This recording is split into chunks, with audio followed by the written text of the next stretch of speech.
प्रधानमंत्री जी कह रहे हैं मैं भ्रष्टाचार से लड़ रहा हूं। देश के सबसे बड़े चोर, उचक्के और डकैतों को उन्होंने अपनी पार्टी में शामिल कर दिया। जिन लोगों को 10 दिन पहले मोदी जी कहते थे 70,000 करोड़ का इसने घोटाला कर दिया, थोड़े दिन के बाद उसी आदमी को अपनी पार्टी में शामिल करके किसी को डिप्टी सीएम बना देते हैं, किसी को मंत्री बना देते हैं और उनके सारे ईडी और सीबीआई के मामले खत्म कर देते हैं और कहते हैं मैं भ्रष्टाचार से लड़ रहा हूं। मैं मोदी जी को कहना चाहता हूं, भ्रष्टाचार से अगर लड़ाई लड़नी है तो केजरीवाल से सीखो। 2015 में जब दिल्ली में हमारी सरकार बनी थी, हमारे एक मंत्री का एक ऑडियो मेरे पास किसी ने व्हाट्सएप कर दिया। उस ऑडियो में मेरा मंत्री किसी दुकान वाले से 5 लाख रुपए मांग रहा था। मैंने अपने खुद मंत्री को सीबीआई के हवाले कर दिया, जेल भेज दिया था अपने मंत्री। ये होती है भ्रष्टाचार के खिलाफ लड़ाई। हमारी पार्टी को कुचलने में प्रधानमंत्री जी ने कोई कसर नहीं छोड़ी। एक साथ हमारी पार्टी के 4 टॉप के नेता जेल भेज दिए एक साथ। अरविंद केजरीवाल,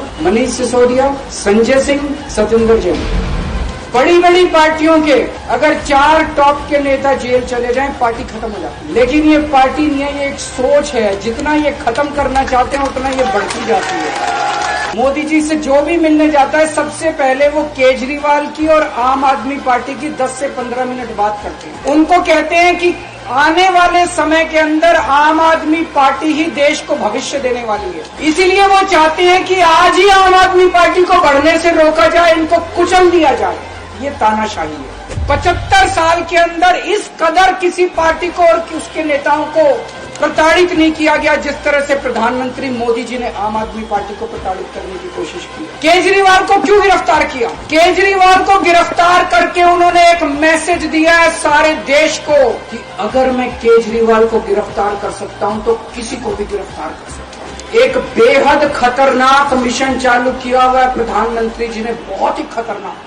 उस मिशन का नाम है वन नेशन वन लीडर। जितने विपक्ष के नेता हैं उनको जेल भेजेंगे और जितने बीजेपी के नेता हैं उनको सबको निपटा देंगे, उनकी राजनीति खत्म करते जाएंगे। अगर ये चुनाव जीत गए, मेरे से लिखवा लो एफिडेविट के ऊपर, थोड़े दिन के बाद ममता दीदी जेल में होंगी, तेजस्वी यादव जेल में होगा, स्टैलिन साहब जेल के अंदर होंगे, पिनरई विजयन जेल के अंदर होंगे, उद्धव ठाकरे जेल के अंदर होंगे, जितने विपक्ष के नेता ये सारे जेल के अंदर होंगे। अगर ये चुनाव जीत गए, इन्होंने बीजेपी का एक नेता नहीं छोड़ा।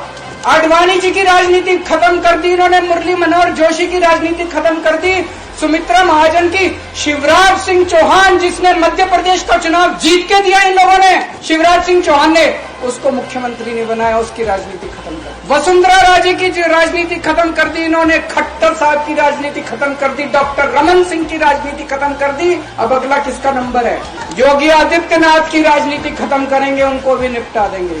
आज एक तानाशाह इस देश से जनतंत्र खत्म करना चाहता है। आज एक तानाशाह इस देश से लोकशाही खत्म करना चाहता है। मैं पूरे तन मन धन से लड़ रहा हूँ, संघर्ष कर रहा हूँ उस तानाशाह के खिलाफ। 140 करोड़ लोगों का साथ चाहता हूँ। 140 करोड़ लोगों से भीख मांगने के रहा हूँ, मेरे देश को बचा लो, मेरे भारतवर्ष को बचा लो, मेरा भारत। मैं एक दिन में 24 में से 36 घंटे काम करूंगा, पूरे देश भर में घूमूंगा इस तानाशाही को रोकने के लिए। दोस्तों, जितनी मेरे अंदर ताकत है, मेरा सब कुछ कुर्बान है देश के लिए।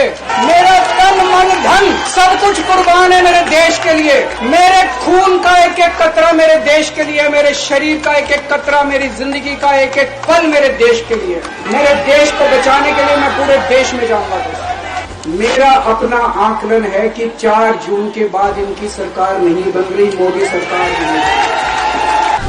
सरकार नहीं बन रही है। केंद्र में इंडिया गठबंधन की सरकार बन रही है।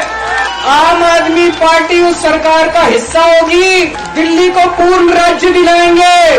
दिल्ली का एलजी लोगों का एलजी होगा, दिल्ली का एलजी दिल्ली वालों का एलजी होगा। गुजरात से आया हुआ अभी। दोस्तों, केजरीवाल को कभी किसी पद का लालच नहीं हुआ।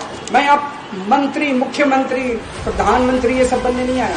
आज मैं अगर दिल्ली की जेल के अंदर रह के दिल्ली की जेल से इस्तीफा नहीं दे रहा, वो इस तानाशाही के खिलाफ संघर्ष कर रहा हूँ, इसको समझ लेना।